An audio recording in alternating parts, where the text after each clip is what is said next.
හරි. එතකොට මම අද කියා දෙන්න යන්නේ මුලින්ම මේ ජැන්ගෝ වල ෆිල්ටර් සෙට් කරන එක විදිහක් ගැන. ඔයාලා හිතන්නකෝ ප්‍රොඩක්ට්ස් කියලා DB එකේ ටේබල් එකක් තියෙනවා. එතකොට ඒකට රිලේටඩ් වෙච්ච මෙන්න මේ ප්‍රොඩක්ට් මොඩල් එක තියෙනවා.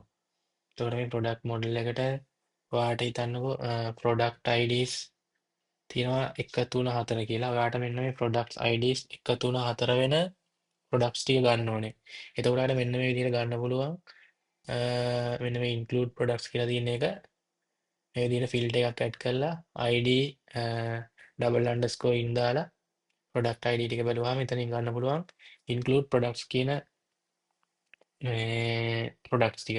ඊට පස්සේ ඔයාලට ඕන නම් ඒ products මේ product ID හැර ඉතුරු product ටික ගන්න ඔයාලට use කරන්න පුළුවන් මෙන්න මේ විදිහට මෙන්න මේ syntax එකත් එක්ක මෙහෙම යූස් කළාම මේ ප්‍රොඩක්ට් ID කියන්නේ 1 3 4 ඇරෙන්න DB එකේ ප්‍රොඩක්ට් ටේබල් එකේ තියෙන අනිත් ප්‍රොඩක්ට් ඔක්කොම ටික එනවා. ඒකෙදි දැන් මේ විදිහට යූස් කරද්දී ඔයාලට මෙන්න මේ විදිහට මල්ටිපල් කන්ඩිෂන් ඇඩ් කරගන්නත් පුළුවන්. මෙන්න මේ සින්ටැක්ස් එකේ.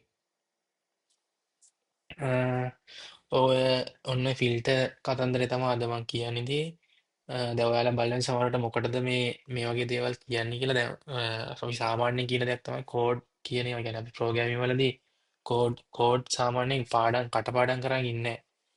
එතකොට දැන් මේ වගේ දෙයක් කියන්නේ මතකේ තියෙන්න ඕනේ නැහැ මෙහෙමයි දැන් මේ සින්ටැක්ස් මතක තියෙන්න එහෙම ඕනේ නැහැ. හැබැයි ඔයාලට වැදගත් වෙනවා එක කියන්නේ මේ වගේ දෙයක් තියෙනවා කියලා දැනගෙන ඉන්න එක වැදගත් වෙනවා. ඔයා සාමාන්‍යයෙන් අපි කරන්නේ එක්කෝ AI tool එකකට එහෙම නැත්නම් ඔය Google එකේ සර්ච් කරලා මොකක් හරි අපි මේ වගේ දෙයක් හොයනවනේ.